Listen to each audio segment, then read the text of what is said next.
Okay, so now that we added this lightning effect, I think now it's time to add some sound to put it all together.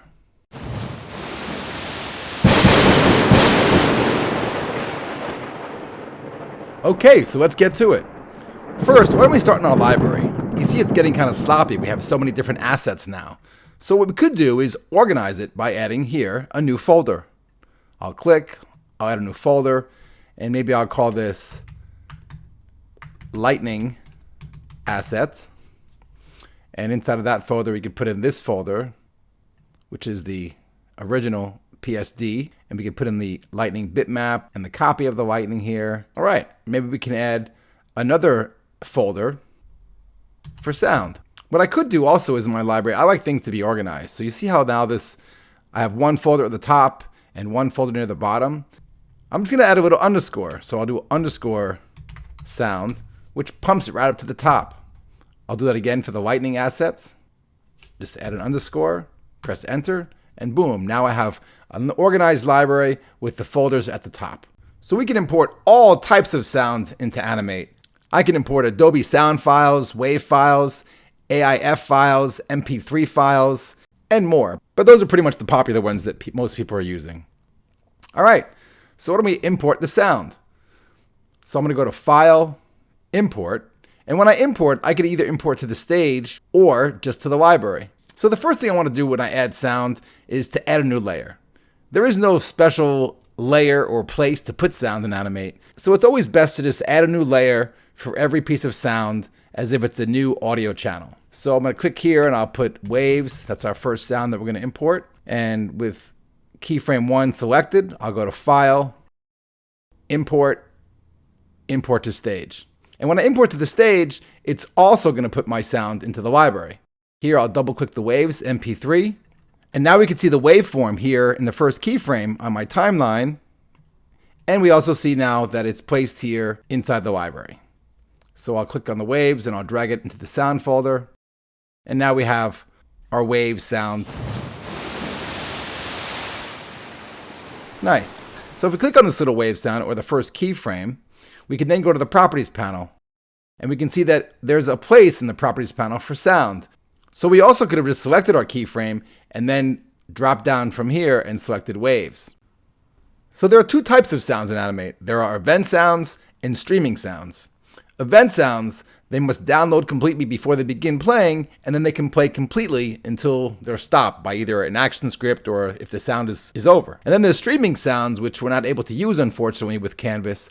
Stream sounds begin playing as soon as the data for that first frame has been downloaded, and then each frame is synchronized exactly to the timeline. So as it moves one frame, it plays that little bit of sound. It goes to the next frame and plays that little bit of sound. And each piece of sound is broken up into the different frames. But unfortunately, we can only use event sounds with HTML5 Canvas so that we can export and not use any kind of plugin. In this case, we only have one. It's called event, and the sound loads on the first keyframe and then plays entirely through. We could also repeat the sound if we wanted to. Repeat here, you'll see it says one time, which is enough for us, I think, for these waves, since they happen to span across about 130 frames, which is pretty much my entire animation. But if it was a longer animation, for sure, it would be great to repeat the sound a certain amount of times, or possibly loop it forever. In this case, though, we're just going to repeat one time for the sound. Okay, so we'll go back to the library. And this time I want to add and import the lightning.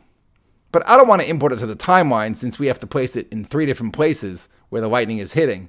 I just want to import it to the library, and then I'll import it to the timeline as I see fit.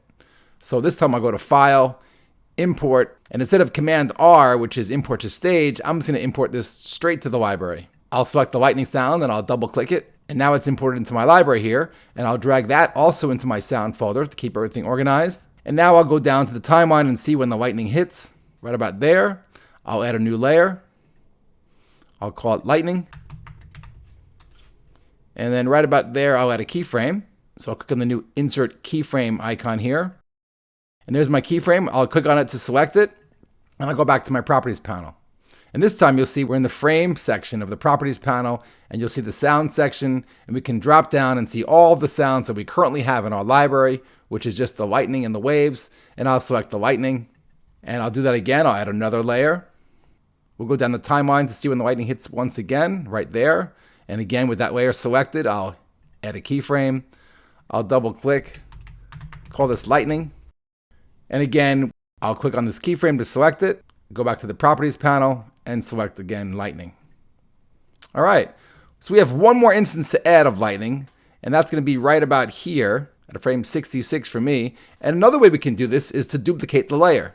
So I'll right click, duplicate the sound layer of the lightning. Now we have lightning copy, and I'm just going to drag it over here to 66. So I'll click on the keyframe once and let go. I'll click and hold down and drag it over.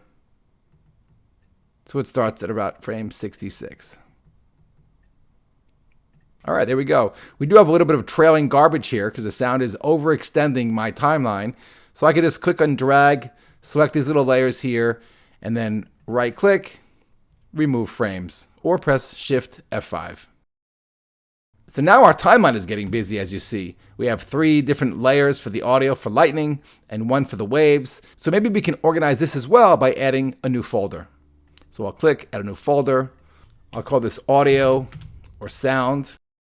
I'll drag it to the top and I'll click on the lightning and press the shift key on the waves layer, and I'll drag them right inside of this folder.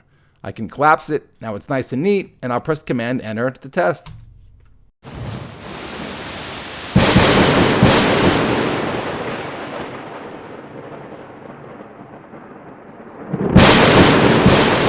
Sounds great.